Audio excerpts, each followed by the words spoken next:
Sanibonani guys, sanibonani, welcome back to my channel, welcome back to Mkosinophilile. Ngiyabonga kakhulu for coming, thank you very much. Ungakhohlwa ukuthi subscribe, like, share video, izinto ezikanjalo, you guys uphinde ubuka ama ads and yeah man you guys.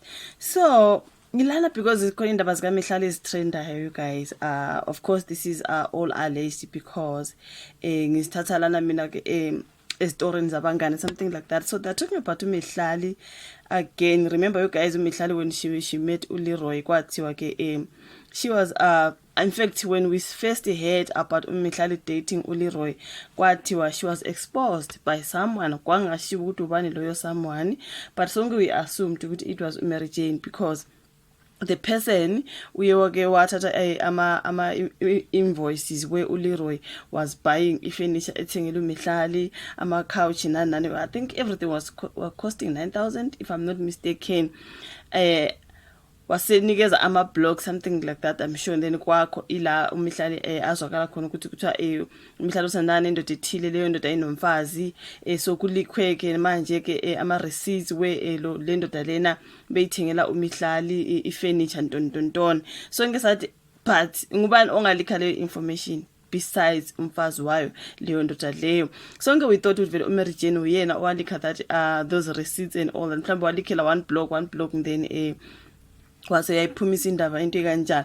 So manje ke emveni kodaba lwakhe no Leroy ba trend benzana kwazi kwanamhlanje sebeshayana sebehlukana.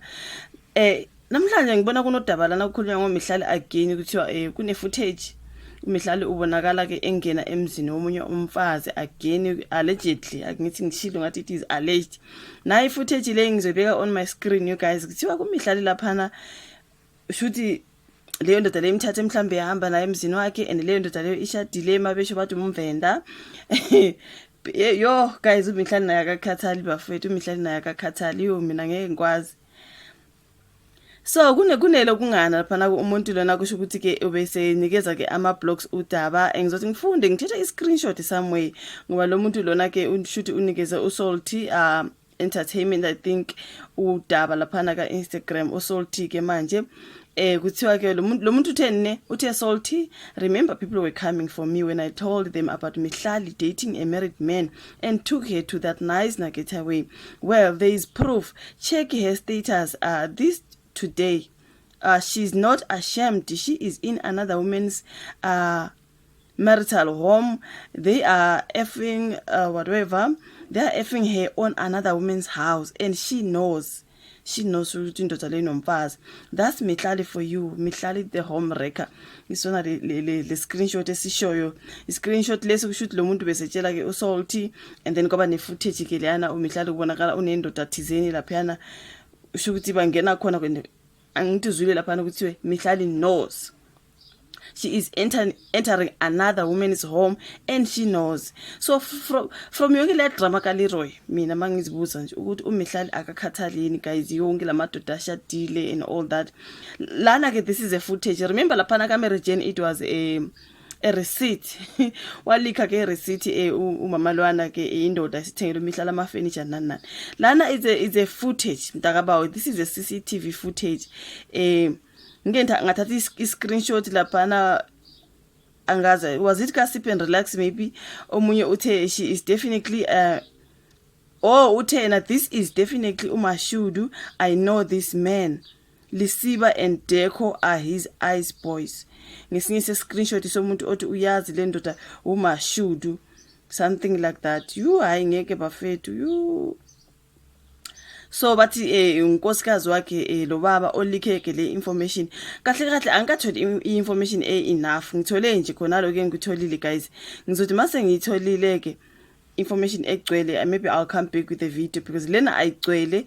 Ngithole nje la ma screenshots but kuyashiwo ke ukuthi uMihlali usebanjiwe laphana ngene emzini wendoda eshadile and uyazi usebuyela back to udaba lwakhe no Leroy futhi you guys because it is the same thing. Bazoloka amakhosikazi alabo bhuti bekubona girl beku-expose ungena emzini yabo entontoni. Kwathi mase kuzwakala lapha nodaba lwakhe no Leroy abantu sesitshela ukuthi no uLeroy in fact besehlukene no Mary Jane even though bengekho divorced. uMihlali ufika nje bevele sebehlukene but for me that one was a lie.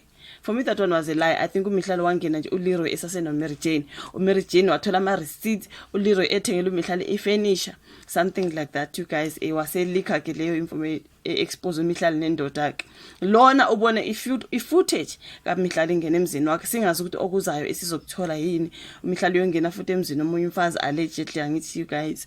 So ke mina ngazi ugela ukuthi akakhathali, uyayithanda lento yakhe you guys, lokunjalo nje expose for dating married men. Kanti gela abekho yini abangashadile, amadoda angashadile maningi bafethu, ayingeke. Awuyeke nje lokuthi umuntu unemali, umuntu is a millionaire, umuntu is a billionaire, umeshadile ushadile gela, akuyeke nokungena emzini yabo. Mina ngazi bafethu uzuyongena emzini omunye umfazi kunama camera, like imagine this. Hayi Mihlali girl, hayi ayingeke. Hayibo girl, like really. Hayi guys uMihlali ngempela yabona mangabe this is true, because this is alleged but kune footage. Sayibona ke ifootage nguMihlali nendoda abamile kabe ezilutho, kodwa kusala that is a footage ngathi nje umuzi thizeni ke lapha. Umuzi thizeni, so asazi kwenzakala because everything is just alleged. Kodwa ke kuthiwa ke umfazi walendoda uyena manje expose ke uMihlali embone ngene emzini wakhe. Manje ngabe senginalo udaba luphelele guys nizoza nalo.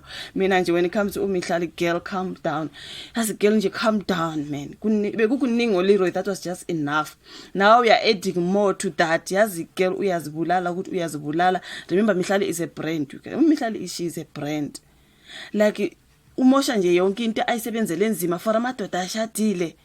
Hayi girl, calm down man, you can do better. You are ngeke bafethu, but anyways it is what it is. Everything is just alleged, but kudaba maseliphumile definitely mina ngizobuya ke nezinye izindaba nyabo. Ngakho ukuthi ubukele video, subscribe, share, so wena na futhi kwenye landelayo. Bye.